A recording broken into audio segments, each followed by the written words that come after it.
Hello, welcome to yet another episode of the Inter-University Debates here at Civic Space TV show in Uganda. Well, my name is Derek Mugabe and I will be your host today.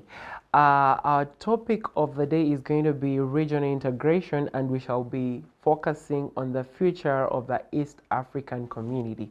So with me here in the show, in the studio, sorry, we have some amazing gentlemen who are so informed. And today I think I will not be moderating the show. I'm here to learn more about the East African community because they come from different aspects, the political, the economic, the social. Yeah, so I will just let these gentlemen introduce themselves and we'll see where the show goes. So we'll begin from the extreme end. Please introduce yourself, where you school from, the university, and maybe your leadership position for our viewers to get to know you more. So thank you very much, Derek. My name is Ginyera George Oroch. I'm a fourth year law student at Makerere University, where I've served in leadership position in the Students' Guild. I was the 89th Minister for Justice and Constitutional Affairs, and also the EAC for the School of Law. And I'm honored to be here. Thank you. Wow, that is quite an interesting profile. You mind like greeting us in your language? Oh. Orochi, where are you from? Yes, I'm from West Nile, a district in West Nile called Madiokolo. Yeah, Manalo by tribe. The district is actually a new one. It's one of the districts that was cut out from Arua in 2017. Yes, and they greet in Kopango, Kope. And how do you wish a Merry Christmas? Because we are approaching the season. I think Arua will help me with that one. But Christmas is called Karama in our language. So Merry Karama.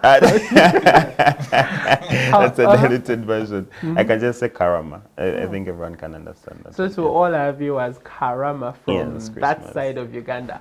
And next in line. Humbly, Brian Aroho is my name. Fourth year law student. Specifically, I'm a finalist at Cavendish University, Uganda, where I've served as the 15th Guild President, but then I also did serve as the Speaker prior to that. From Western Uganda, specifically in Tungamo, and when we are saying good morning, we say Oridot. Other sects say Bahi, other sects... I love the Bahi beat. Yes, other sects say Amakoro. So it depends, because in Tungamo is a mixture of different people. Well, for the seasonal wishes? For the seasonal wishes, usually we just say season nonji. So usually it's just that we don't. As dilute as he says. That's a dilute version. You said season. Yes, but we don't exaggerate things. I think our region is mainly established on money, and so we are the gig. You're giving us vibes of you haven't been to the village in a long while. No. I actually go up country every month. Oh, interesting. It is a principle I've held. Yes. But you still say season. Wow. Yeah, just checking you. Next up. Yes, much obliged. Jonathan Basalira is my name. I'm very glad to be here.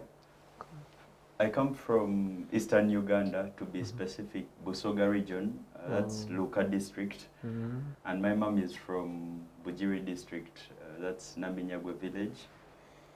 Well, I've served in various leadership portfolios at Makerere University, and which I believe has really been worth the try and the service. I'm in my final year, so I'm almost coming to the end of the journey, left with only one semester. I've been a guild presidential candidate, though recently someone told me you have to rephrase it and tell people that you almost became. So I almost became the 90th guild president of Makerere University. Oh, interesting. Currently serving as the president for the Makerere University Tax Society.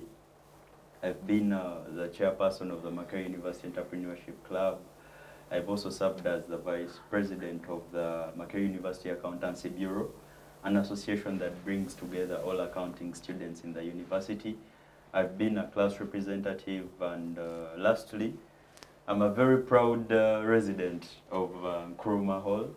That's Osajefo land. So I really can't fail to mention where I hail from. Thank you so much, Derek. Interesting. Reminds me of my days at Makerere. Yes. Which hall? You did not give us seasonal greetings. Oh, seasonal greetings. Yes, seasonal greetings to the Inebantu and Yes, Isebantu. and Isebantu. Ndi Musoga, so nja kwogera mu Lusoga. Ife tukoba mbendeza Christmas enungi. I think mine is not that dilute. Yeah. Yes.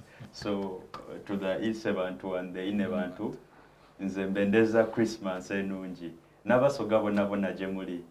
Thank you so much, Derek. Well, welcome, Jonathan. And next. Yes, thank you to the host, the viewers and fellow panelists. Good afternoon to you. My name is Masawi Ivan. I'm a practicing engineer, but also a graduate student pursuing project planning and management at UTAM. I'm also a youth leader, I'm also a chairman. I'm also from the Forum Democratic Change Youth League. I was also a student leader while at bachelor's level in Chambogo, but that is far history, far back. That is all I am here. Thank you. Well, thank you so much for coming, and everyone else is awaiting your seasonal greetings. I come from Bugisu. From Bududa. Bududa is the height of the Bugisu region. Is at the height. So we say Ubakanisa Tina Utsingo Lutsindai. Yeah, Ubakanisa. Anyways, I hope the rest got it. So that was it from our different panelists. I think you heard some come from the legal aspects, some from the engineering aspects. I had taxes, I had legal things. I feel like intimidated. I don't think I fit in this seat. But anyways, we'll see how to drive the show. So like I told you guys, our topic today is regional integration and the future of the East African community. And if we all recall the vision and the main goals around formulating the East African community was around prosperity, competition, security, stability, and political unification. So over time, we know from the early 2000s, it was just Kenya, Uganda, Tanzania, and then around, I think, 2007, we saw Burundi and Rwanda join the train, and then later we had South Sudan, and recently we had Somalia come and join in. So what do you think of this kind of history, having different countries join in, and then in regards to this goal, what do you think in your different aspects? Could be legal. I had someone talk about the taxes, but I'll ask the person about who is going to handle the finance bit of it to hold the horses, because we have a lot of questions in regards to the economics aspect of this whole East African community. So I think I'll begin from the person just next to me.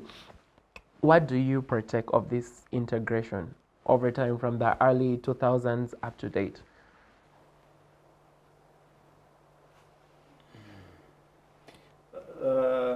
What I make of the East African community or the integration from its revival in 1999 to its start in July of 2000, I think I don't like to change, because in engineering we always assess the relevance, we assess the objectives, because there were objectives. The East African community integration was not new. Integration that started as far away as 1905 with the East African Currency Boards, 1917 Kenya and Uganda joining, 1927 Tanzania joining. So we had the history. We have the East African High Commission that came into play in 1948. We saw Obote and his group for the East African Federation in 1967. We had the history that comes very far until even when Amin pulled Uganda out of the Federation. So our revival is not that the East African community was new. The Jumuiya dream and started from far way back, I think during times of fighting against the white man from leaving the region. But when you ask me to give the perspective of how has it fared, I think to the common man, we have had challenges of having the members. You know, regional bloc politics will always fare according to the politics of the members of the regional bloc. When you have members in a regional bloc, for example, implementing different political models like it is in East Africa, where you have other countries rotate presidents, have different structuring for parliaments, then you want to serve EAC, Legislative Assembly, which is one of the organ, with MPs, but from different places, there are different methodologies that they go through assessment to qualify. I think it creates a lot of friction with the results you intend to achieve. So the challenge, I think, if you look at who has, every country has contributed in a very unique sense. For example, peace and security, Uganda has been the gate man. Ugandans, we are known for being good because we are violent. So issues of security have always, whether during Obote or during Museveni, this is where Nyerere stood up to help was the overthrow of Amin, where it Tanzania over. But now, latest I can say, the region has really stood on Uganda when it has come to issues of peace. When we look at the issues of growth, the community has grown. It started with 2 members, Uganda and Kenya. Today, there is a time they were supposed to be 7, they are now 6. People like Eritrea and Ethiopia, so there was no much need, given their cultures, most are Muslim countries, they saw there will be a lot of friction. Unless Somalia, which benefited from AMISOM's intervention in its peacekeeping mission. So, from the perspective of individual contributions, because the regional bloc's success is made by how the members are faring. If Uganda is poor, don't expect the EAC to be rich. It is Uganda that funds East African community, higher in all the member states in the regional bloc. So, to the extent that even we might be the only, actually we are the only country in the region with a minister for East African affairs. Most of these other countries don't have. So our intention and goodwill should have contributed to affairs somewhere, but those affairs need to be accountable too. The reason why here in Uganda it is a topic between us, the scholars. You cannot meet border people in your village and tell them of East African community. It is completely, it doesn't make sense. Because if you look at, is there a policy threshold that all East African communities are embracing in terms of immigration, in terms of free continental trade areas, in terms of transport, in terms of even security itself? Rwanda closed its borders with Uganda when it suspected that they are Ugandan. Yeah, we actually said Uganda DRC is feeling uncomfortable because of similar ties. Kenyans and we had here baby general son to the president tweet that he can attack Nairobi. I saw that. So you want to tell us it in just that a few seconds. the will of East African community is good when you have a young man here when drunk and write such tweets? That is very dangerous. So we should say there have been strides by the ancestors who founded, but there has been challenges, especially on it has not been well grounded on the foundation has not built on the pillars of democratic governance. First, when you look at its composition, it is made more to look like a fashion that we also have a regional bloc. It is a dress on top, but when internally the person wears a beautiful or what, it's just a cloth. Sugar, but it's not representing there are internal challenges. For example, we have a case here which presents Martha Karua was in this country to get a license. I actually wanted to ask you to end with that, because you mentioned in your profile that you have headed some sections of the Youth FDC League. So, and then you just talked about security and stuff, and we just saw one of your topmost leaders poached from You Kenya know, and the brought back challenge here here? is that we take it because it is Dr. Kizagis, but it should be a threshold for everyone to enjoy similar rights. Not because VSG has popularity or leverage on his political profile. It should be a threshold for every East African, whether Kenyan in Uganda, not to be picked in a similar way. But if we see the precedences we set, then we come out, the president of Uganda always moving around. We are not united, is the reason for our underdevelopment.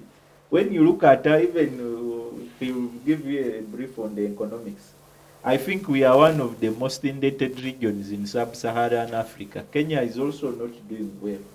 When you look at its debt burden, it is okay twice ours because of their economy being bigger by GDP ratio.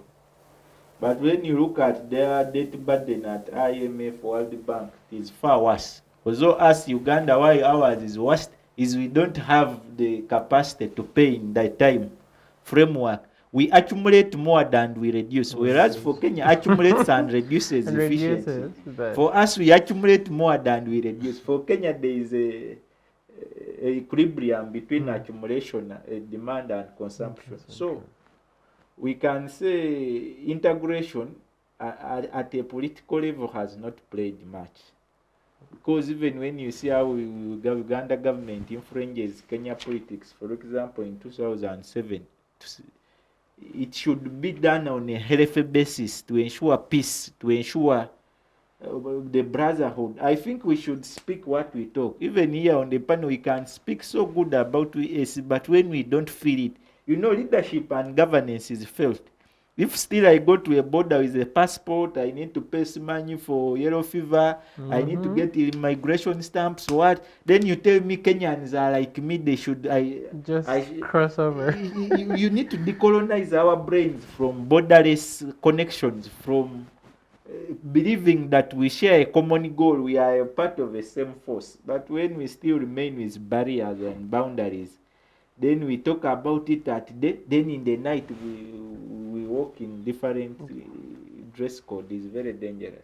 Oh. Yeah, thank you. Thank you so much for your submission, General Ivan. I heard your peers refer to you as General Ivan. Indeed, you're a general, you have your history together and your facts. So next to the man who talks taxes and accounting and the numbers and the monies, what is your take of this integration straight from its birth, how it has moved over time, having different countries joining, having like the legislative assembly, like you mentioned, having to have a member of parliament who's in charge of that back here in Uganda.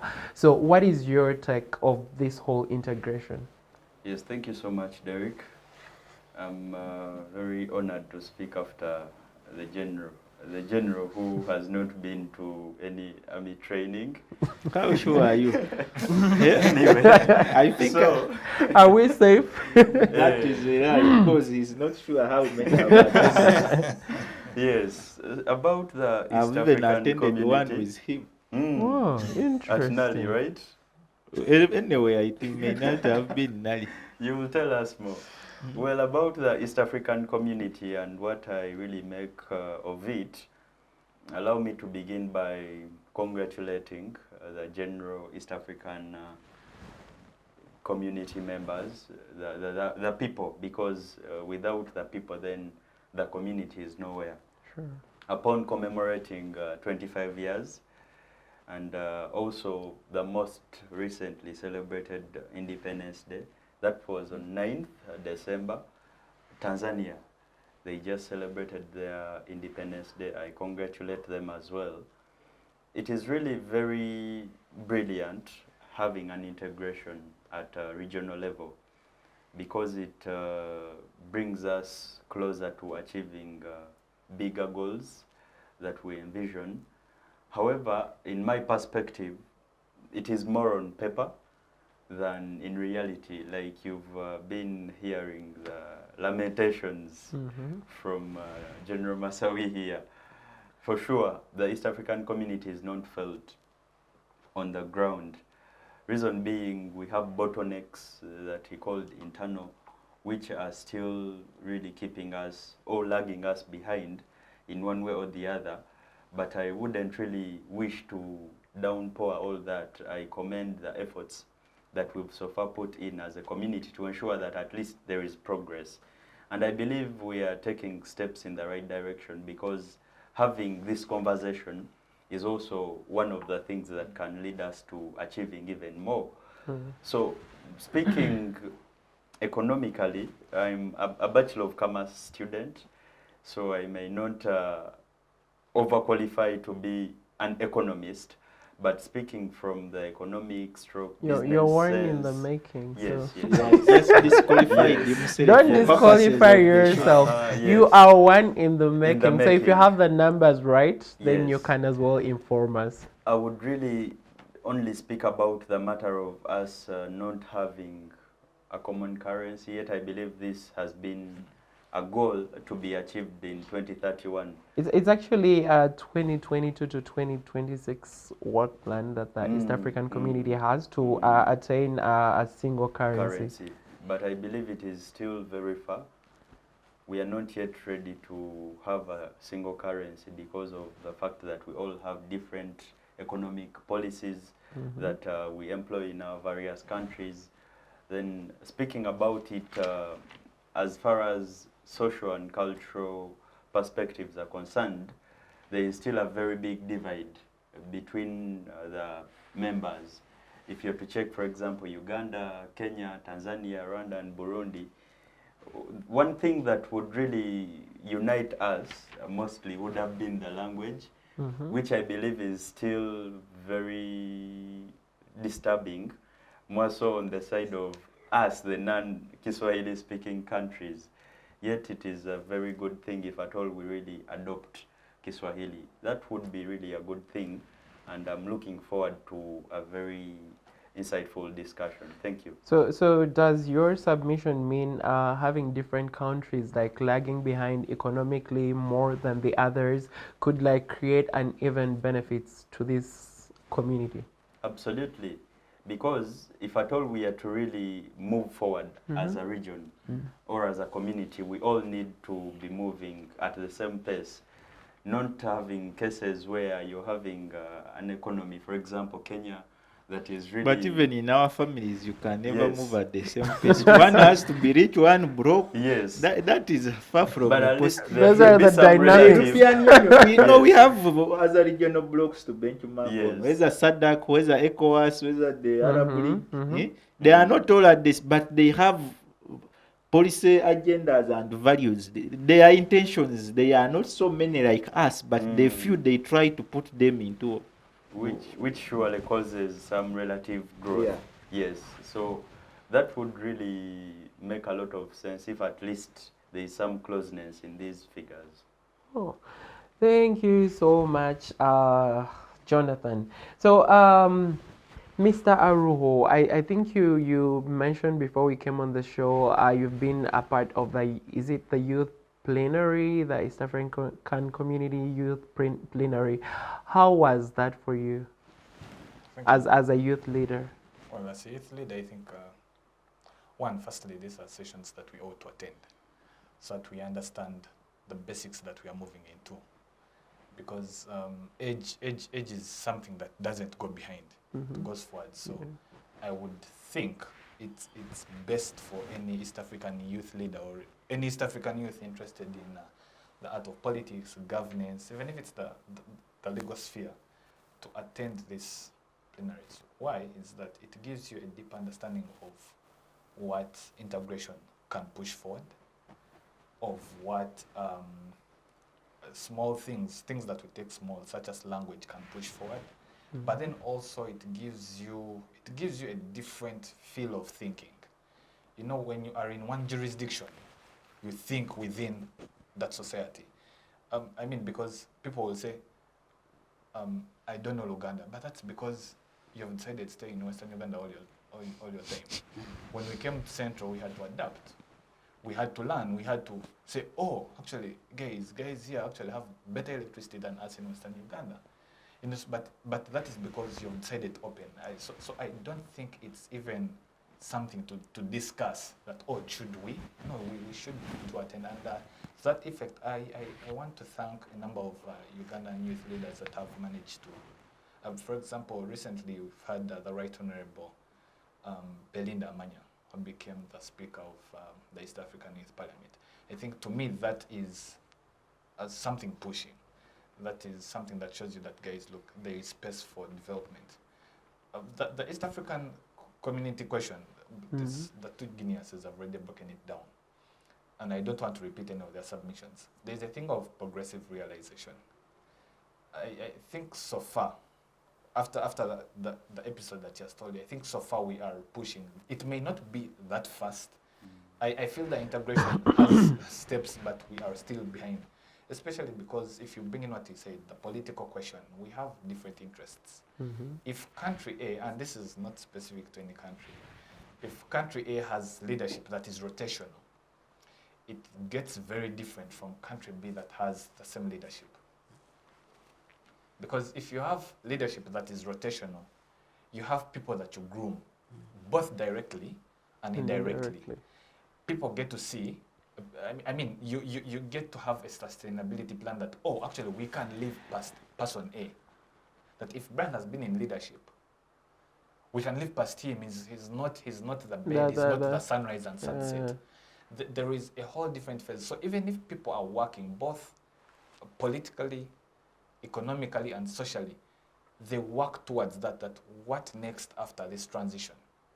You get. So you'll find we can not have this same discussion as people from Tanzania, as people from Kenya. We have very different discussions. The discussion we can have right now as Ugandans is benchmarking on what happened in Burundi after the passing of their president. So then you say, oh, you mean we are going to go back steps behind?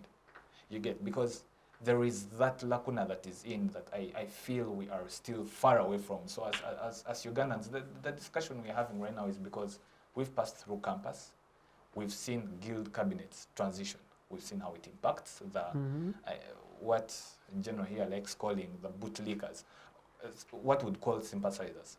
You've seen what has happened in Syria. People that were overly supporting now being hunted. Is it a question that the East African community should really be going back into? I think it's not one. So I think on our progressive realization, we need to be far ahead of certain things. But we cannot have that if we still have very funny things. For example, if you listened in the recent, the speech by His Excellency Yoweri Kaguta Museveni during the endorsement of His Excellency Raila Odinga, it was more or less on, oh, who will head? We are not looking at how is this benefiting East Africans. Yes, we know it's going to benefit, but for you looking at your political career, who is going to be the head? So all we are seeing is, as you say, the fashion show of who's going to be the first president of the East African community. You understand? And the discussion should be, in my view, should be way past that. Can we have the ministers of finance, can we have the ministries of finance sit down at a stage and say, look, these are our economic policies. How best can we be sort of, we can never be on a 50-50, as you say. Even families have the rich relatives, have the broke relatives, have the intermediate relatives. Your only children. That dynamic. Yes, even as the siblings. But when you come on the same table and say, how best can we at least try to leverage, it then gives a feel. Because integration primarily, even without the political question, comes down to the pockets. Do people feel it? That's why he's telling you, people do not feel it because when I'm in Uganda, I'm using the Ugandan currency. If I'm to go to Kenya, I'll have to exchange. And with exchange comes a depreciation. I mean, there is that whole, when I have 30,000 Uganda shillings and I go to Kenya, it's more or less like saying I'm broke, I'm poor. Yeah. Have 1K. I have 1K. But if I go to Burundi, the question is different. So I think we need to economically sit down and first understand, one, our debt burdens, externally and internally, and then what policies formulate them. But then socially, to also understand what cultures comprise different countries. How best can we mix them? Because you see, that's the question that brought Eritrea and Somalia sort of push their application very slow. on, this community is predominantly being led by Christian-led countries and we are Muslim-led countries. How then can our cultures mix? Because you see, we still have that question in Tanzania. But then also, I think I've covered political, economic, social. Yeah, but I'd like to pick your mind before we shoot to Guinera about the point of like job creation and skill development. I mean, you've been a part of the East African Youth Parliament, so that means you've at least met some stakeholders who've been like behind this, who've pushed the agenda. What is your take on? Of course, we haven't seen the large labor markets that were supposed to actually be created. So, how do you think? What do you think has been the scope of like creating jobs across the community? Because we know mainly it's the youth in the different countries. I know it's 70% here and most of them are unemployed. So he said we do not have those big labor markets because, I mean, we already have different currencies. We have like those border inspections, could be KRA or URA or Rwanda Revenue Authority or something. So we have those trade embargoes and tariffs still going on. So we don't have that kind of unified like community, so there are no labor markets. But to try to pick your mind, you've met with some of these stakeholders. What could have been, because we expected this to be one of the benefits. What do you think they were trying to get at? Well, unfortunately for Uganda, where we are all citizens, we don't have labor unions. Unfortunately. Because when you go to Kenya, that story is very different. But when you look at unification again, this whole thing of job creation and what, it's, to begin with, basically, we are playing with a population of above 150 million. So just look at it from the point of view that when I go to Kenya, I don't need to first exchange, yellow fever, things like that. If I'm entering in and out, you're finding we are having a block of Tanzania, which has a very big landscape. You're bringing in Kenya, you bring in Uganda, you bring in Burundi, Rwanda, you bring in South Sudan. Already all that is big. We shall have unlimited access to the Indian Ocean. We shall have close proximity to the Arab world.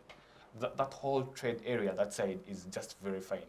So the whole thing of job opportunities, that is way, way, way past. Because I'll have contacts in Kenya, I'll have contacts in Tanzania where I can do business. The whole thing is that if I start, for example, if I start a foundation or something, it's easy for me to pull him from the engineering sector. It's easy to pull him from the tax sector. Those are already 2 jobs. It's easy to pull him from the legal sector.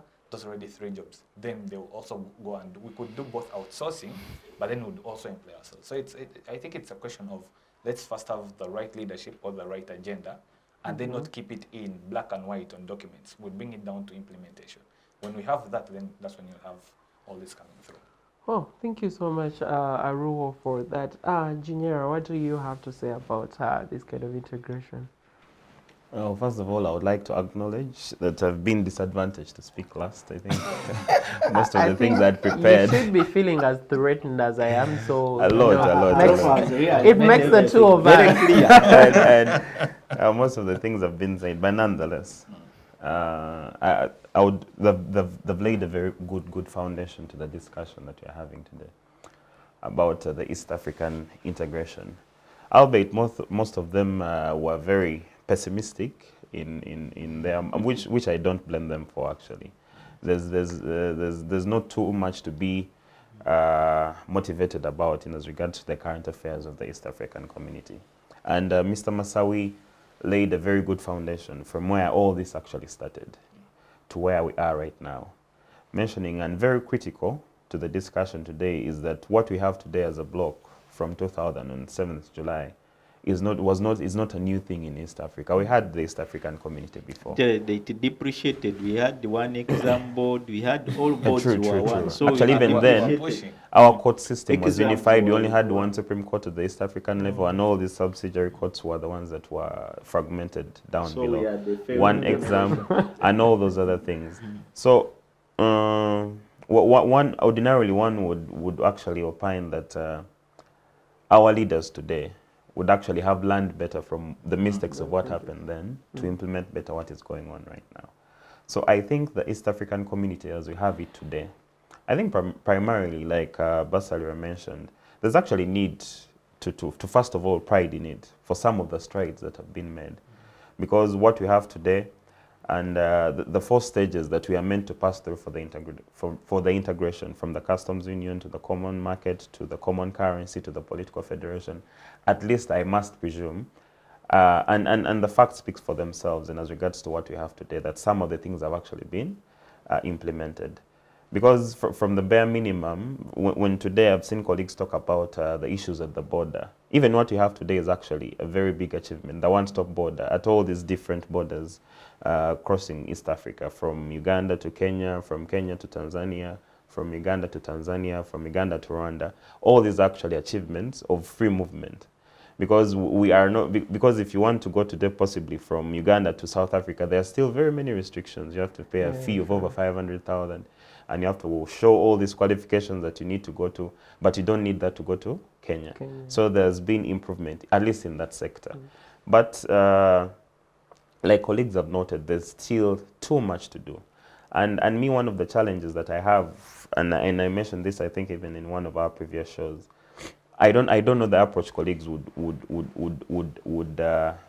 suggest, but me, the continuous addition of new members to the block that we already have, even before we move out of the original 3 that we had that already had issues, we have kept on adding to a maximum of now 8, and I know the member states have even still agreed that there's need to enlarge and enlarge, because actually we're not bringing members who are, because even some of the members already, even in their first year, defaulters of the fees that they're supposed to pay. So I don't think we're bringing good things to the community. We're only adding from the onset. So I don't think we are bringing persons. However much really there's general an intention to bring these members, but I think if we only improve, or if we only apply the strategic way of including new members strategically over a course of time, then I think we'll move on better. Because what you have right now and the current EAC, I don't think even the president of Rwanda was there for the commemoration of the 25 years, like he has done for quite many of the events of the EAC. You have trade wars between Uganda and Kenya, you have trade wars between Tanzania, and at one point I think even Tanzania banned the Kenyan airlines plying their airways. So I think there's a lot to do before we increase, because now you have on set DRC, which is a country riddled by war. You have Somalia, and now you're looking at Eritrea and Ethiopia.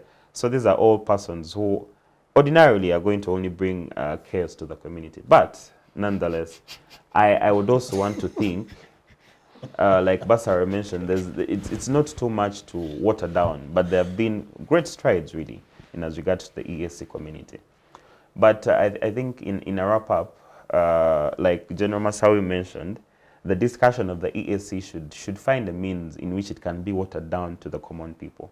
Because what you have right now, actually, even in Uganda itself, if we're to look in retrospect, the only person that I see as the figure that is representing the East African community as is right now is the president. If today there were a transition to happen, I don't think there's a person who would be as strong-willed as him to actually manifest some of the things that are going on.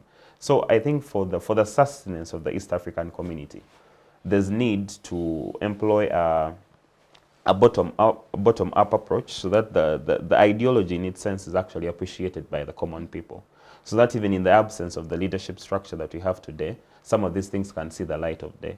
But without some of those things in place, like Masawi has mentioned, if we don't have border people, if we don't have teachers, if we don't have lawyers talking about these things, economists, common day, everyday people, Ugandans, I don't think the East African community as is will see the light of day. Even with the current things right now, the leaders in the East African community, there are very few that I see that passionately speak about it the same way possibly Museveni speaks about it. Very few of them. So I don't know if today possibly the president of Uganda were to leave power, I don't think there's a person who is going to be as passionate as is to him, the East African community. So lastly, I think I would also think that the East African community, because very many things have been said since 2000, there are very many strategic plans that have been put on board. And another amusing fact about the East African community is that there's a way all these things come at a very big fast phase, because I remember in 2009, even before the common market, the custom union had been materialized, the common market was passed, then the custom union, then now you're looking at the political federation even before the second step is finalized. So there's That is how M7 works. there's a lot to do, and like people have mentioned at the show that, and I still think that there's need to first work on what we have, the structures that we have, before we look at, because it's a very, very illustrious dream, and no one here undermines the importance of integration. Yeah, sure. No one undermines. Countries have realized that sustenance alone is actually not possible, so you need to have synergies with your neighbors, with actually blocks around. And there's a lot of people to benchmark from, SADC, the European Union, there are a lot of people to. So I would suggest that we first work on what we have, improve it better, then we can look at all these other ambitious goals. Oh, thank you so much, Ginyera, and I hope to our viewers out there you have been as informed about the East African community, what the achievements have been, what some of the challenges have been. I hope you are now as informed as I am. So from my own take, what I've understood is the whole point around the East African community is more tactical than it is strategic.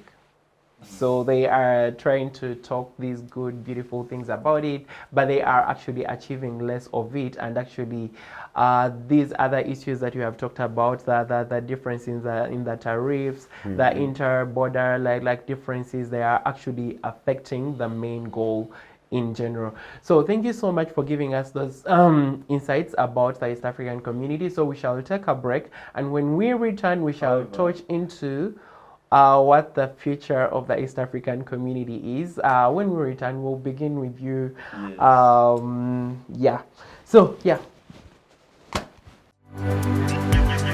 Digital rights are those human rights and legal rights that allow individuals to access, use, create and publish digital media, or to access and use computers, other electronic devices and telecommunication networks. Digital rights include a right to freedom of expression, information and communication through technology, a right to privacy and data protection, a right to credit for personal works, a right to universal and equal digital access, a right to identity, a right to anonymity, a right to be forgotten, and a right for protection of minors, among others.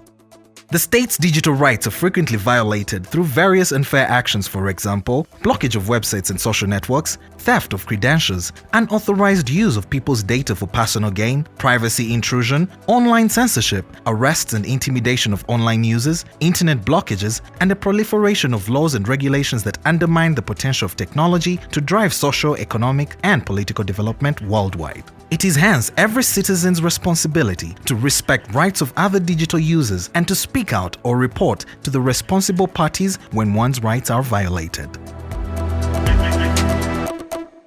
Welcome back from that short commercial break.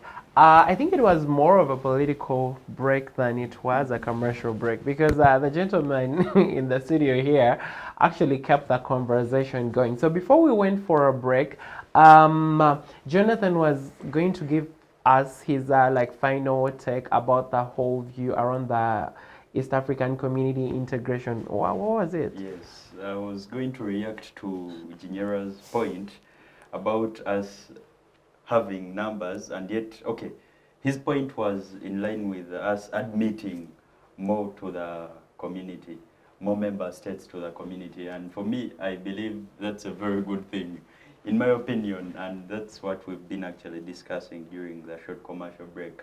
I believe why we should really bring on board as many member states as possible. In my opinion, it gives us a greater bargain as a bloc on international scenes. But a greater I bargain. also wanted to ask him, without a sustainability how does that plan. leverage work when even the current countries that we have Yes. in the Yes. community are not as abiding as they ought to be? We saw that And the then you president bring of more Rwanda. non-abiding Filters of Yes. membership Definition. fee. Yeah, exactly. Yes. So Yes, Basari, how? Today, if you are, for example, a father, Yes.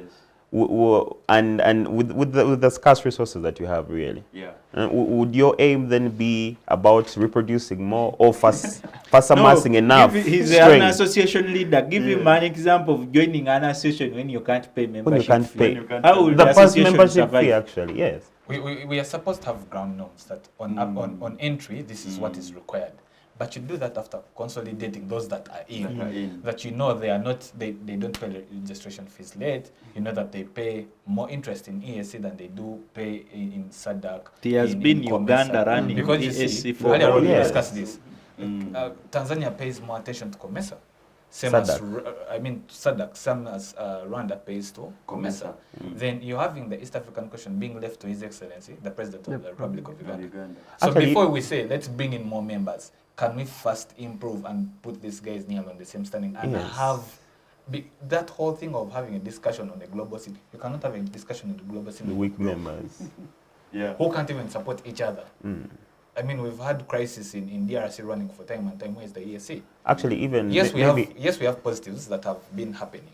We cannot say it's not needed. The EAC is needed right now more than it has ever been needed before. Because we are going in for a whole different borderless century. So we need the EAC more than ever before. But it doesn't mean that we need more member states before we even improve the livelihoods of those that are here. Yes. Actually, if you look at the reviving presidents, Daniel Arap Moi, Mokapa, Benjamin Mokapa just taken on from Ali Hassan Mwinyi. Museveni is the only one around, right? Yeah. Actually, to him, EAC is just like the way he runs NRM. There is not completely, because when he reaches there, he wants to talk. When they want to control him, he tells them, I will bulls them, I will not come back. How do you stop me from making my point? He wants to be the grandfather, to be the one consulted, to be the one to know who in Kenya, how should things operate. I think, like Ginyera said, what has made other members feel shy from seeing the values and benefits, they have seen it more as a one-man agenda. And it is not a lie. He may also has his entitlement, because him is a man who's always entitled. He has built a strong army force here that has helped Somalia, that has been to the DRC. He has only never fought in Kenya and Tanzania, but he has been in DRC, he has been at the borders. So you mean to say that could have has bred been in ulterior Sudan. motives? Yes? Like that could have bred know- the feeling of he has a bit of like ulterior motives. Is why I told you that values matter. The way President Museveni interprets the issue of force is not the way other countries interpret force. Sure. The way he's good at security and peace, that would be the strength of EAC. He would concentrate more on that and then give chance to others who are good in economics. But when he's known for that, and then he also wants to show the others that you can't suppress when me was the gun, really has not spoken. It undermines what? So in the evaluation, why we question the impact and usefulness, it beats understanding of us increasing member states. When the current member states fail to the basic requirements of, and then commitment. Whenever you see a member of your family saying we'll celebrate Christmas in your auntie's family, not in your home, you should know there are issues. Why Rwanda and Tanzania commit more to other regional blocks which are far away? SADC sits in South Africa. Why Tanzania goes to South Africa and leaves Uganda where they are even borderless somewhere where there is no lake? You just point the other side in Mutukula, the other is Tanzania. There should be questions. Magufuli actually was good. If Magufuli had not died, by now Tanzania was not going to be part, and yet the headquarters are in Arusha. If Magufuli had not died, Uganda would be sitting in Kololo. When Museveni wants, he would call them in Kololo, they sit and go back. That is where EAC would be sitting. Because there is a court of justice, I think, East African court, which sits in Kololo. So you can question, you asked him a question of the relevance on legislation, where we have Yala, he's the Secretary General, Siranda is representing Uganda. They just go to make numbers. We have brought the 10, we have brought the 9. They are ever quarreling, no salary, what? It is just to complete the political clothing that everyone is seated somewhere. But if you evaluate them, what impact have they influenced on both internal and the regional, or even because they are the ones supposed to push agendas to African Union. They are supposed to be agents. an agent with representative rights between the local internal countries and the African Union. But if you question, because African Union has 6 blocks, if you question what have they contributed to the African Union as Yala, the highest product Uganda has ever taken to Yala is Mbidez English. Apart from Mbidez English, there is nothing else we have taken to East African Legislative Assembly. In the Court of Justice, if you asked what is it known for, is Mare Mabire's cases. When you go to Arusha, he has a full room of cases by Mare Mabires. Nothing else. This court question of EAC has actually checked that the East African Court of Justice would be doing better in such case scenarios. If Uganda, you provide Kenya evidence that someone has 2 pistols in your country, and is going to overthrow us this side, why would that person be apprehended and charged in Kenya? But when you see really, I don't know how the consent maybe was by an individual, because you cannot say 45 million Ugandans can consent to the drama that the East African community plays.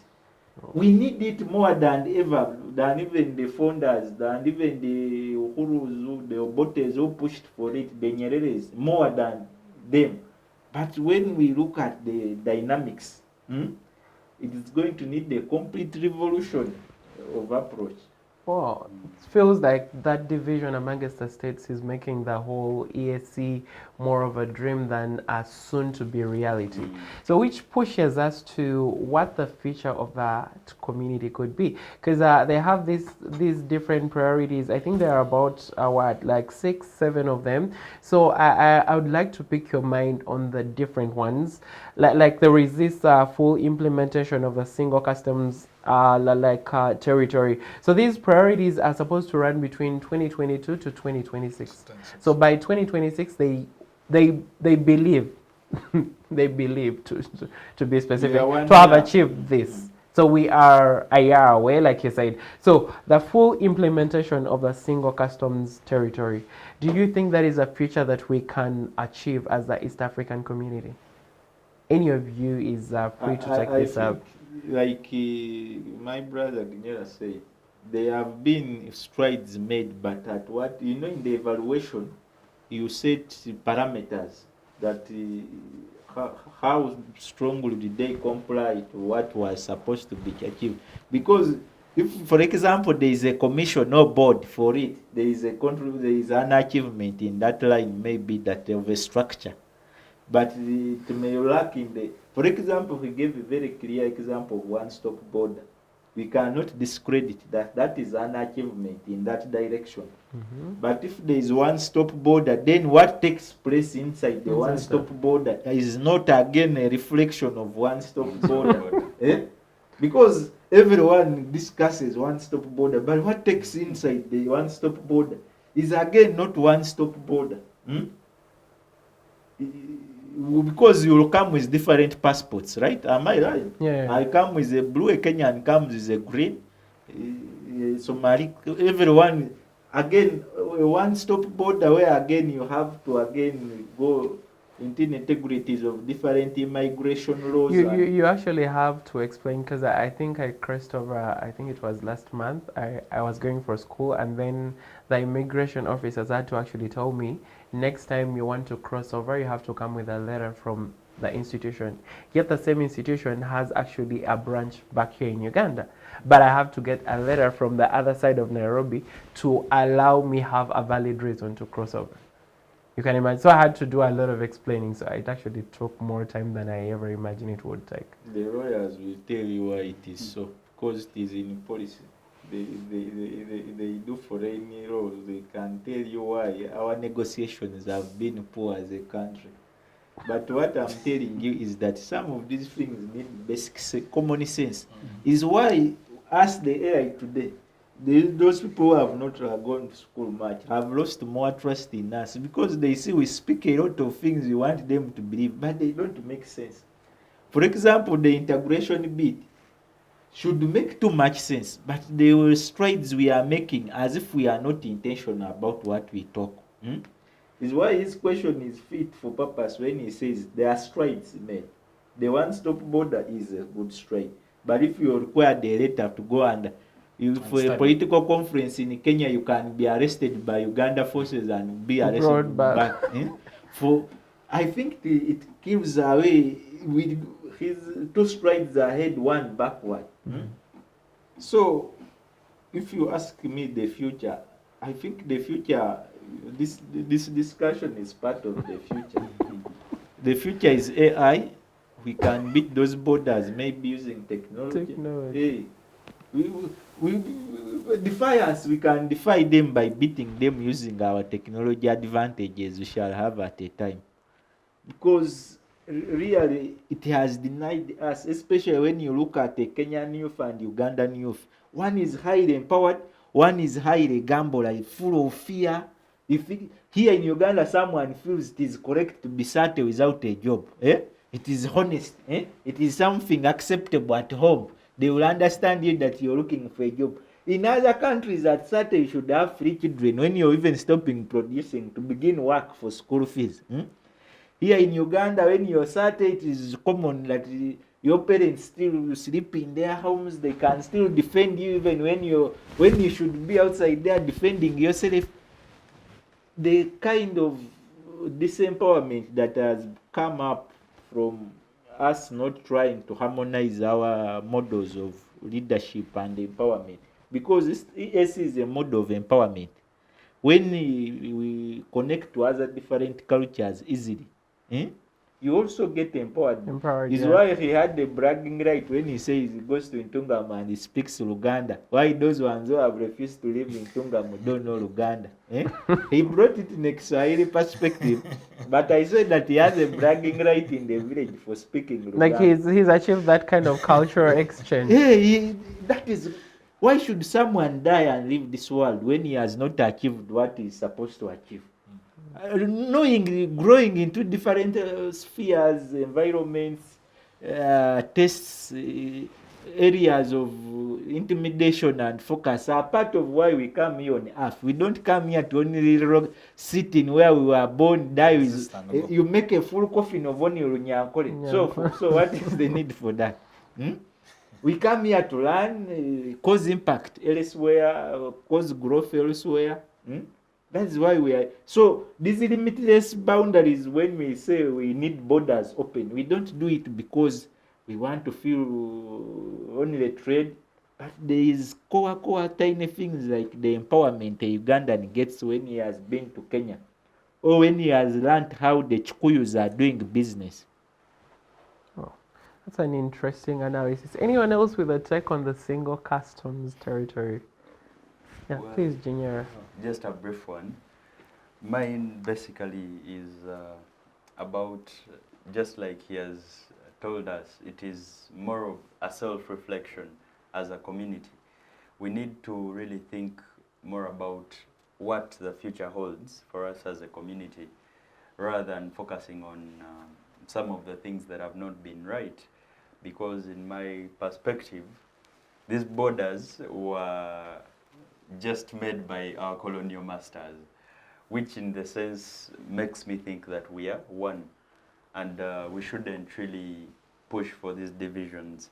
Us having a single customs union is still very hard to achieve because of a number of barriers, but honestly speaking, it would be very much desired, and if there are any strategies to ensure that at least we reach that, it would really be an achievement to brag about. Otherwise, there are very many bottlenecks. For example, the one-stop border that is overly discussed, you know, it comes with very many challenges. If at all you touch, you find out that there are really very many things that are requiring to be sorted. Otherwise, I believe that we just need to harmonize as a community. We ensure that at least whatever is not going well gets fixed, and then what we need to do also gets implemented. Thank you. Oh, thank you so much, The Jonathan. man is trying to mean halls at Makera are more organized than EAC. That was quite a punch. Yes, Guinera, what do you have to say about the single customs territory? I'll pick on from where CDE bursary was stopped as regards to the customs union. I think even from our simple economics in Form 5, in the in A level, customs union was, I think, the third stage of economic integration. But in our EAC, I think they jumped the first, which was preferential trade and all those, the two. So we actually began from customs union, which is an idea that countries that have decided to come together, 2 or 3 or more, sit down and have a common external tariff structure and remove these trade barriers to enable easy flow of trade. But like we have seen in the EAC today, there are actually quite a number of bottlenecks as regards to the simplification of trading amongst nations.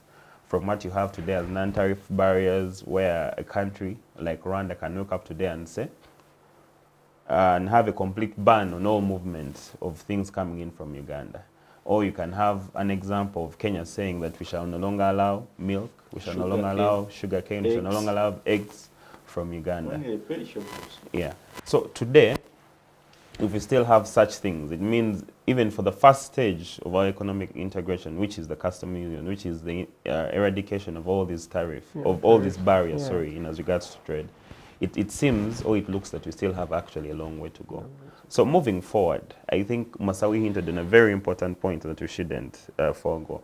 And as I was reading an article, I mentioned it during the break, which was, I think it was written by the East African newspaper, which says that the East African community, in all these things, moves 2 steps forward and 1 step back, which in a sense means that we are not actually what? We are not moving. We are at a deficit. So, and I think in the last paragraph from the article, it mentions that one of the challenges that is facing the East African community is the fact that the community that we have today, it was designed to only look at economics as a very fundamental thing about integration. But Masawi brings in a very important point that actually the article mentions, that the sustenance of economic integrations, the EU, even America's is right now, they created synergies above economics. So you'd have an integration of culture, an integration of all these social aspects.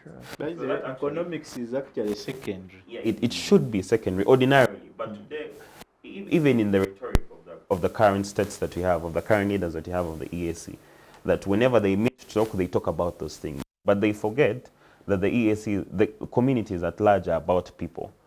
And when you want to drive the East African agenda or an integration agenda, it must go beyond money so that it can get deeply ingrained into the minds of what? Of the people, of the persons itself who are going to make up the community. So you'd have greater and greater aspects in regards to the people's culture and all these things that, let alone, do not have to do with economics, actually. Education and all these things. So moving forward, for the East African community and the customs, I think there's a lot that has been done in as regards to the tariff, to the tariffs itself, the taxes. There's a lot that has been done in as regards to the reduction on import, on custom duty, excise duty on these goods that keep on moving around, even in as regards to movement. And like I mentioned earlier in the show, there's only need actually to implement some of the things that we say, because the customs union agreement has been in place, I think, with the coming of, with the renaissance of the EAC in 2000. The customs union was the first thing that was put on table. I'm forgetting the year, but in the early 2000s. But up until now, we are still having challenges. And I think even part of the problem is that we keep on adding members and members and members, which are more poor. But first of all, actually, we have members. Actually, the new members are the big-headed members, because Rwanda was only incorporated in the EAC, I think, in 2007 with Burundi. So before we add, I think because even the EU that has been in place from as early as the 1950s, they're not in a hurry to get to where you understand. Actually, even joining the EU is actually one of the hardest, because I think I'll give for the benefit of the members here, I'll go and do some research in as regards to how many people have been able to join the original number of how many have been able to ascend to the EU. Because very many people want to join. You want to join a good thing, actually. But there are very many restrictions that come to joining the EU. And I think when you get there, even before we get there, there's need to first harmonize on what we have today. Because for the customs union, if we still have Rwanda today saying these goods are not welcome, movement here is not welcome, and all these other parties, I think we still have a long way to go. So moving forward, I think the EAC should be built not entirely about economics, but about even the community itself. There's need to make it a more appeasing force beyond economics, to rotate around culture, education, so that it actually can go to the root of the people. So that means from the onset that there is this whole pestle like kind of theory where the political, economic, social, the technological, environment and legal aspects are all like considered before something begins. So in such a way you discover and evaluate. So you know before you go to maybe the economics, what is the political stance of maybe Rwanda, what is the political stance of maybe Tanzania. So in future this helps that whatever thing, could be a company, could be an organization, helps you know which stakeholders to involve, and then what the future is going to be. Because you're able to know that all the actually 6 aspects are aligning. I think that is something that we lack back here. Because you talked about the customs union as being the 3rd aspect. So that means I think we started roofing before we had a foundation. The framework, the foundation. Maybe even lastly, as regards to that, there's and I think colleagues have mentioned actually about it. Even the strength of the EAC actually, even within the member states itself, it's not felt. When you look at some of the organs, if you're to consider really, we don't even have to go to the EU. I think that is too unfair for us. We just have to look African-wise, from ECOWAS. When possibly you have a coup situation or maybe an insurgency in those West African countries, you would see actually the might of ECOWAS. First of all, even impose sanctions. They can do all these things, which I don't think the EAC can do. In Uganda today, I think the basic example, there was a case of at the East African Court of Justice, which was George Katabazi versus the Secretary General. George Katabazi was an individual who was tried in the military court. So there's a ruling of the EACJ about trying civilian members in military courts, but which is non-existent in Uganda, which actually the Ugandan one has, the court case, the ruling has been pushed or prolonged for 7 years, I think.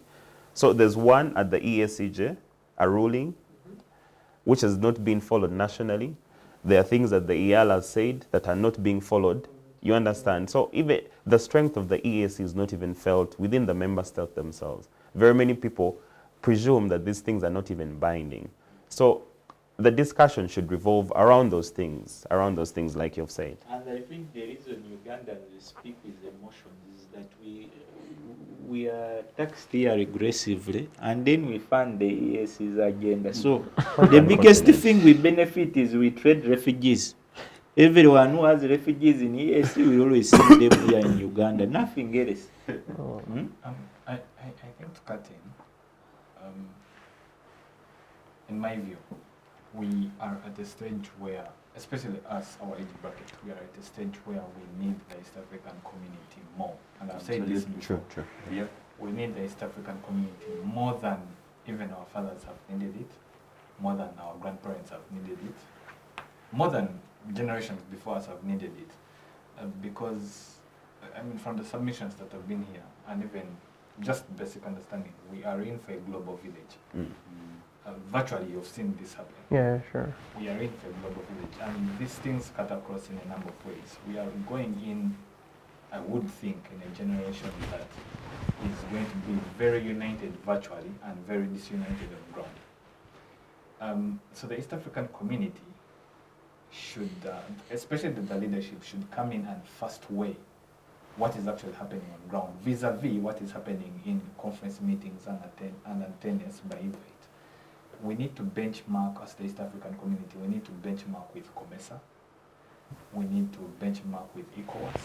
We need to benchmark with SADC and see how binding they are on their member states. Because if you look at the ECOWAS question, ECOWAS is by far and large very far.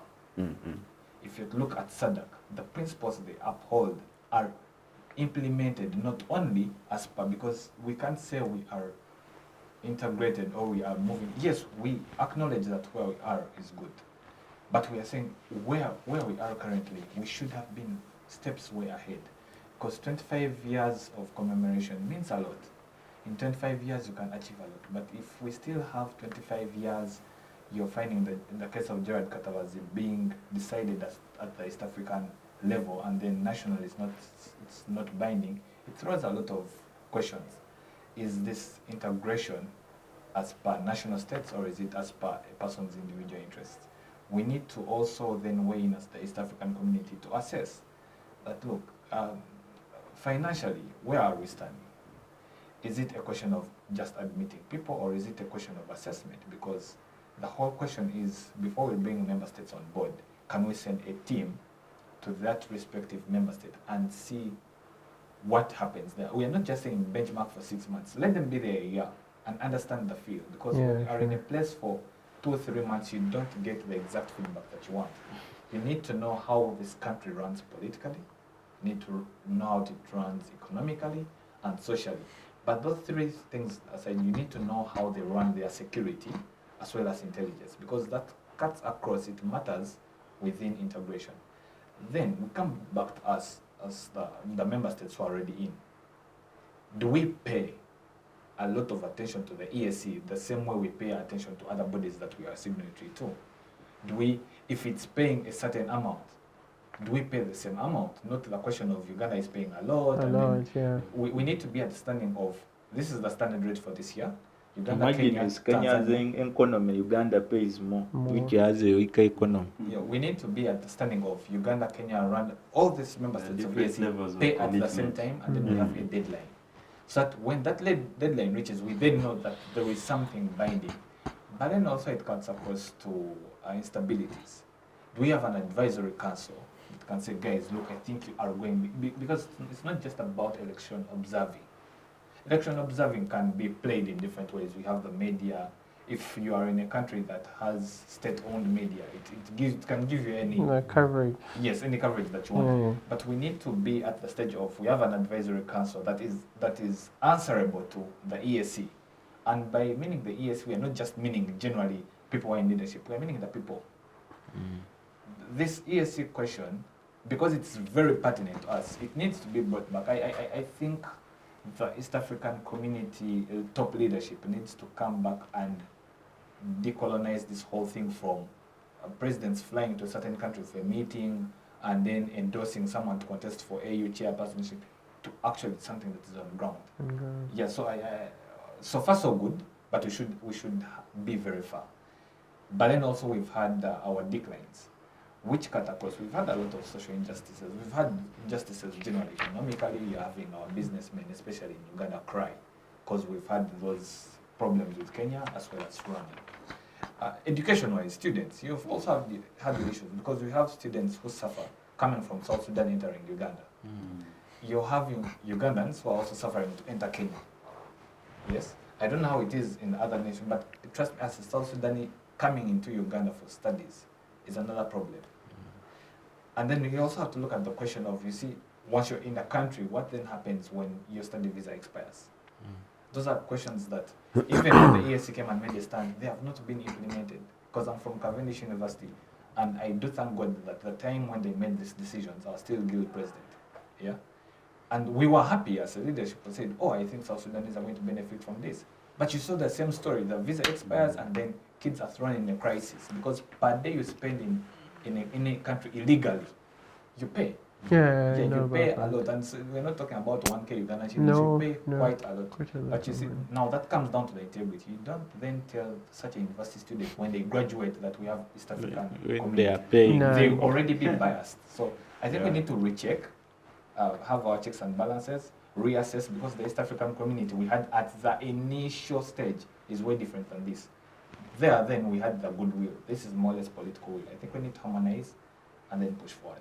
Oh, thank you so much. I think at the forefront of every organization, especially in East Africa, there is always that aspect of infrastructure that we have actually not explored. So one of the priorities that are like in the 2022 to 2026 East African Community Strategies is the development of quality multi-dimensional strategical infrastructure.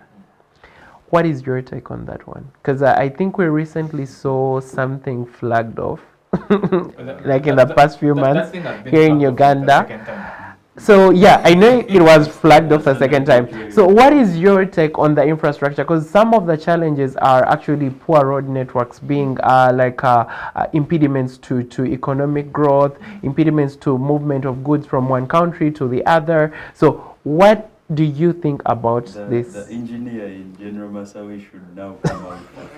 I think Speaking infrastructure. yeah, I will not lie. Yes. I've lived in Nairobi for some time.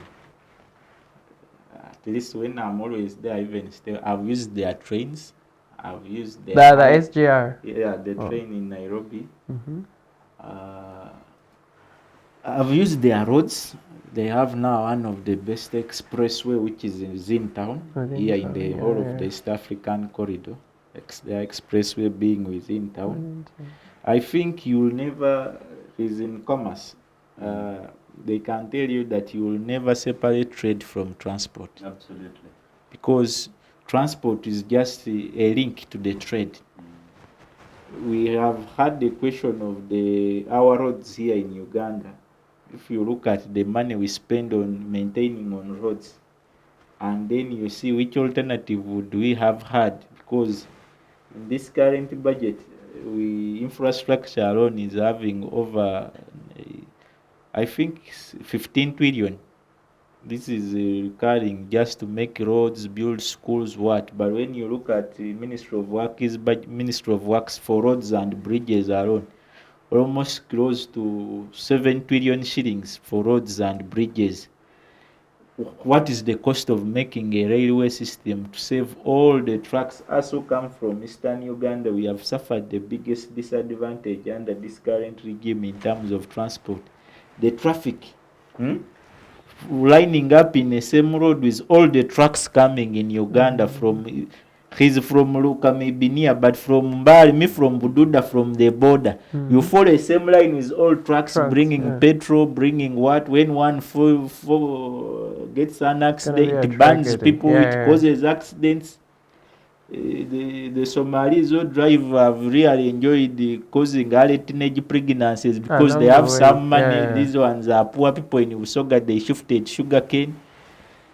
So, the issue of infrastructure and the SGR, he has told you, I think in Uganda we are just repeating, but at the East African community level, it was first between Uganda and Kenya. The SGR project in Kenya is done. Up to Malaba. You sit in a train from Nairobi, actually from Machakos, up Busia, in a train.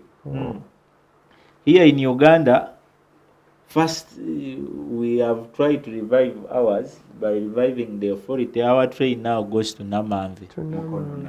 Now it goes to Mukono because the last time I checked, when I wanted to use it, I stopped in Nambole. Now if it achieves, because Nambole to Kampala is only 15 kilometers. Actually, less, there are 12 kilometers. If the longest train, actually maybe a country is the shortest train distance if it ends in Mukono, because Mukono and Kampala by border they are around 17. Having a national train which only runs for 17 kilometers, in a country, if you took the geographical square, is around 900 something per square kilometer. Then you want to tell us that you having 900 kilometers, a train can only cover 17 kilometers a day, to and fro, those are 34, and you have a serious train as Uganda. So when the SGR, I think the SGR project is just something also good, but we need to go deep. We know we need to avoid this shallow work of these current politicians have pushed us to a lot of shallow work. Do things on top, confuse us that things are doing well, but when in depth, we would be looking at how do we align our infrastructure policies that a road from Kenya and Uganda maintains the same standards. Truck drivers are maintained in similar standards. Both the Ugandans ones who be in Kenya and the ones who be in Rwanda. But not truck drive people shipping cargo still have to pay import duty at every border, still have clearance at every border. Because what kills trade is delay. Delay is caused by what? Transport, clearance, depreciation of the money value. You come with a shilling, you have to look for a forex bill, your money. He told you carry 130K here, you reach the other side is 1K. By your mind, even if it has value, by your mind you feel as if you are at a loss. But 1K in Kenya is a lot of money because a matatu in the evening is 30 bob. So we need to arrest people's fears in terms of delays, because delays may not be denials, but that the reason Africa we are being accused of being behind in everything. We do things, our time frame is a bit slow. Wow. So the issue of SGR, which maybe if it ever comes to pass, that because they say by 2026, I know it is good. The funding is going to be stopped by the end of this financial year. The big man first concentrates on elections. Then after elections, he will go back again to use it as a tool that is in EAC, because he will only fund depending on what priorities are around. Yeah. Because it needs commitment. Ugandans get loans to fund the infrastructure, but in the end, if you're doing it at a slow rate, it is accumulating more interest on the loan. It is you audit quality assurance is low. The people who are building the railways, the best they are doing is go cause havoc in villages, stealing people's daughters and all of the massacre they cause.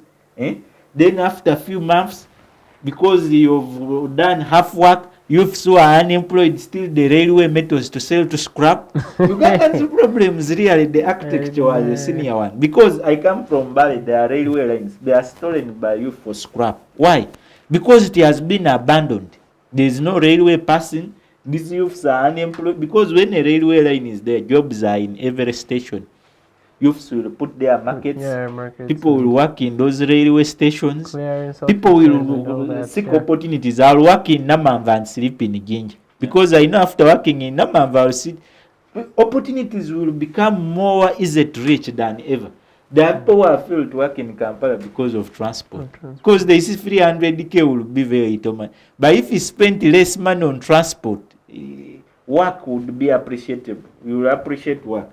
If you very many people have never started businesses here in Uganda and died mediocres because they fear the challenges that come with starting a business. But if infrastructure was something that makes it easier, someone would feel how the infrastructure environment is supportive. I will not lose when I'm transporting my cake on a border and we find a flood in Nakawa has cut off Nakawa from Kampala. Our cake will not float going, and go into a drainage channel somewhere. But when you don't work on all these issues, you cause a lot of issues. So we can't fail to appreciate the SGR initiative. But as we have spoken, unlike as a politician, I think us as a generation, we deserve deep work. Don't do something for decoration. That we are decorating, we have done a project together. Let's be systematic about how we achieve projects. I think it's been more of a face flagging. Face flagging. Then you see the roads. When you enter Rwanda and you see the kind of hygiene and roads you travel in, even deep in a village in Rwanda, you regret why in Uganda we call ourselves, we are ranked better than Rwanda on some things, but we can't achieve such a small threshold. When the way Kenyans make roads is far different. Their road is far cheaper, 10 times than a Ugandan road. Here we use 10 billion to around make 100 kilometers, maybe 10 billion or even more. That is just at budgetary level.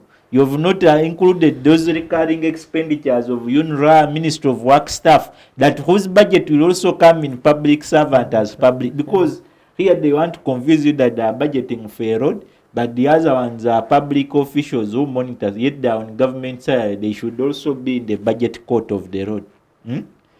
The cost at which we are doing business, whether public infrastructure development or private practice or trade, has still remained high because of EAC's failure to address the deep work, approach, methodology. You will never go and discuss findings and conclusions of results without investing deep in the methodology. We have got used to shallow work. Even here in Uganda, when you're a politician, you also get used to shallow work. I'll be on TikTok, confuse them, get a media reporter who is saying Inzali Koku ground, everything. So the EAC is as a reflection of the internal politics of its member countries. First, they are broke, they don't pay membership. Secondly, they do shallow work. Thirdly, they implement different political models. So EAC will be confused. It has no clear political ideology.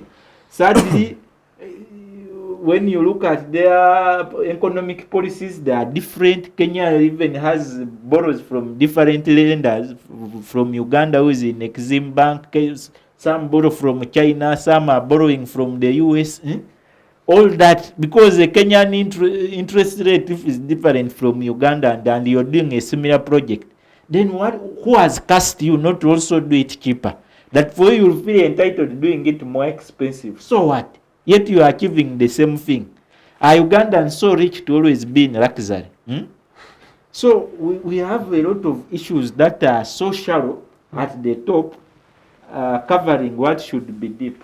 Oh, that's quite a deep-rooted analysis of what the EAC is and what it's supposed to be and what it was actually meant to be. So to wrap up the show, because I wish we had all day to discuss this, but then we don't, because there are many priorities that we had to go through, but then we did not have enough time. But at least most of the interventions that you guys are suggesting kind of cut across. Actually, they move back to back. So one intervention could solve the other challenge and all that kind of stuff. So I would suggest that as we wrap up today's episode of the Inter-University Debates, we give each one of you guys a minute to make your final submissions. And I'm glad at least you got to appreciate some of the little benefits of what the EAC has been able to achieve. As much as it is Uganda footing the benefits, I know it felt a bit sad, painful on our end. But anyways, let's give it a second of thought, a minute each, and we get to wrap this up. Yes, thank you. I think let me start. It's been a great one, Derek. Thank you. In conclusion, I would commend all of us to surely give it positive thoughts, because just like Comrade Aruho has mentioned, we as a generation, we need the EAC to even work more than our forefathers needed it.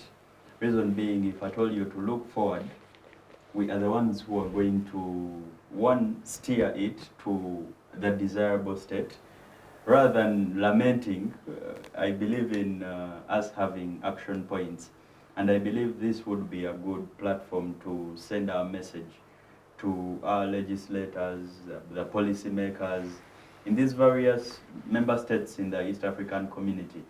We put aside all our differences and look at what unites us more, because unity is strength. I remember it was Comrade Oremo Odwe in his election at Makerere. He had his slogan as Umoja ni Nguvu, and I believe it comes out handy in such a discussion for us as the East African community.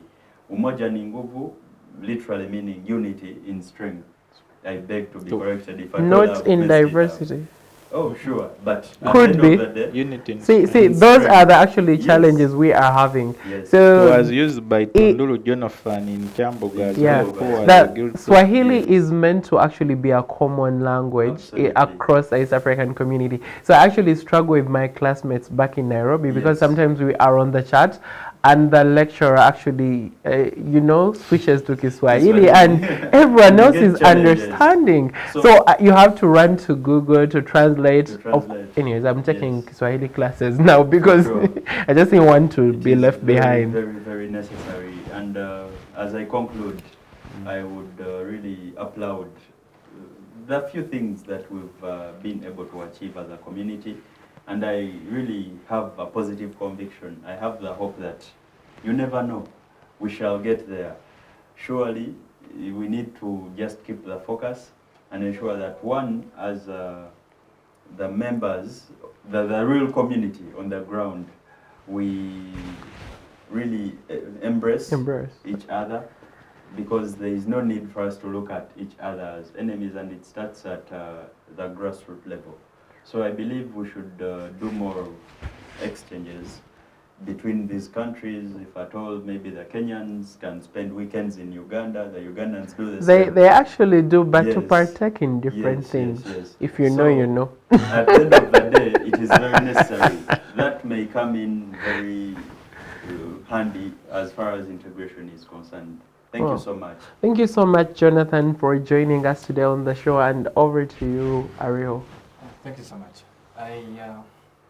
Firstly, I want to thank Civic Space TV for having these sort of discussions, because it not only brings sensitization, but it enables people who are coming to do research and get to know where we were, where we are, and where we're supposed to be. Secondly, I want to thank a number of East African youth leaders or East African youth who have decided to take up the initiative to set up different forums to talk about the same.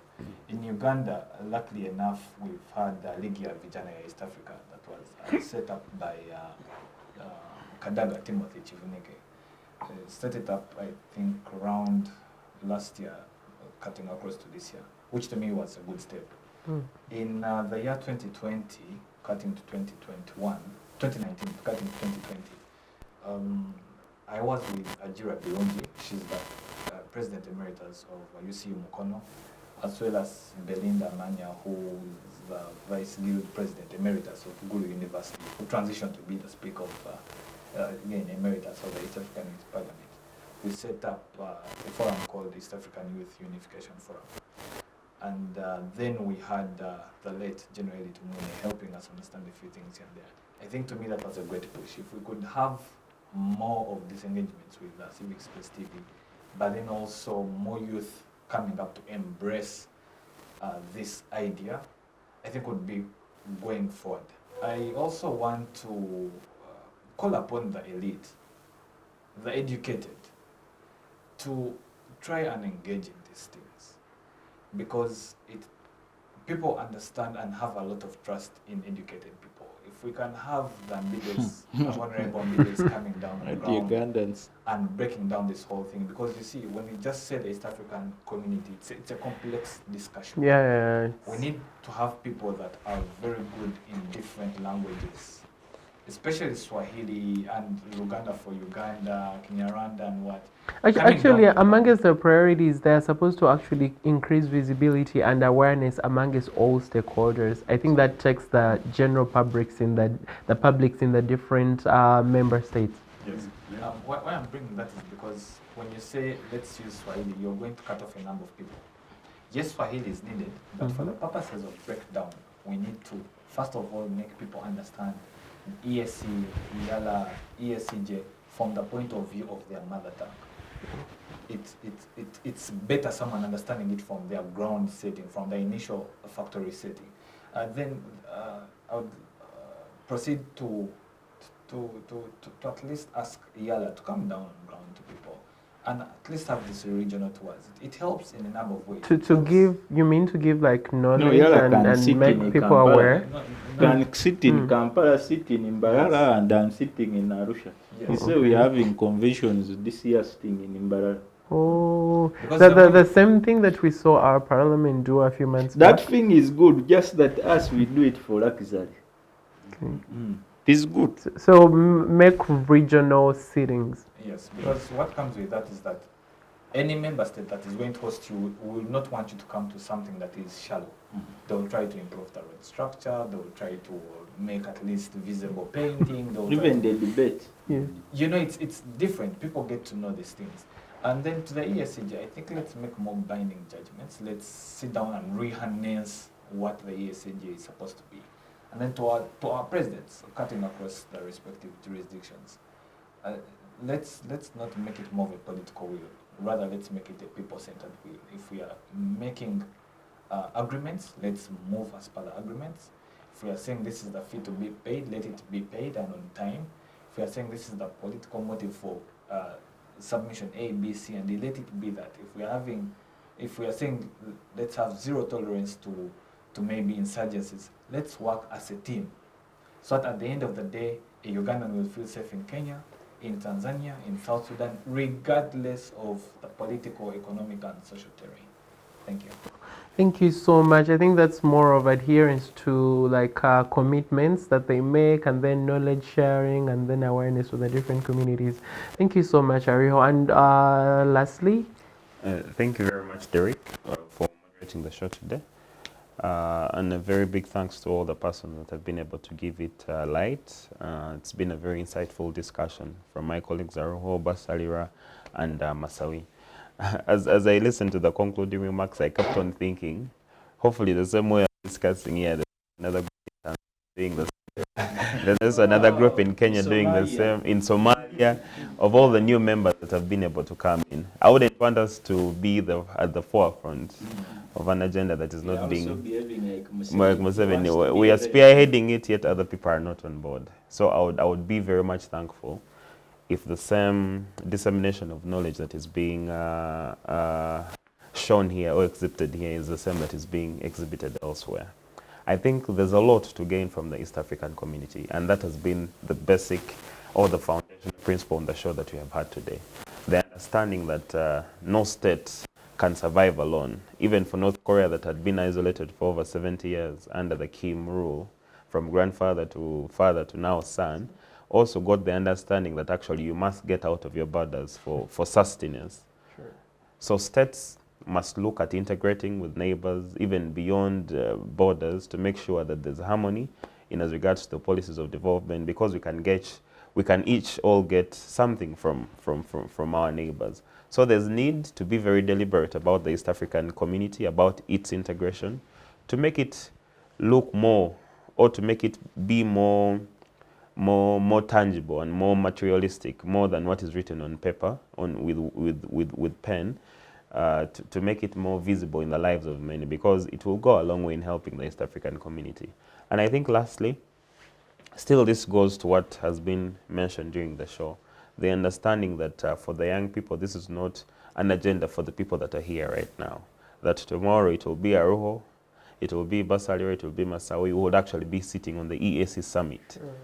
That understanding should reinforce the fact that these things are needed, not for now, but for tomorrow. So they must be also deliberate. There must be deliberateness on our part as young people to make sure that we embrace these things and, yeah, forge a future that can be beneficial to all the persons that live amongst our midst. Thank you.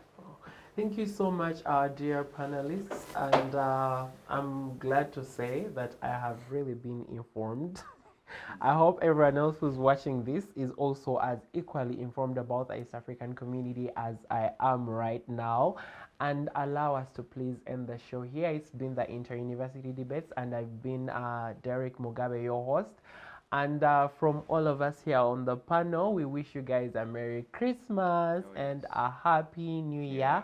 Thank you so much for watching Civic Space TV show.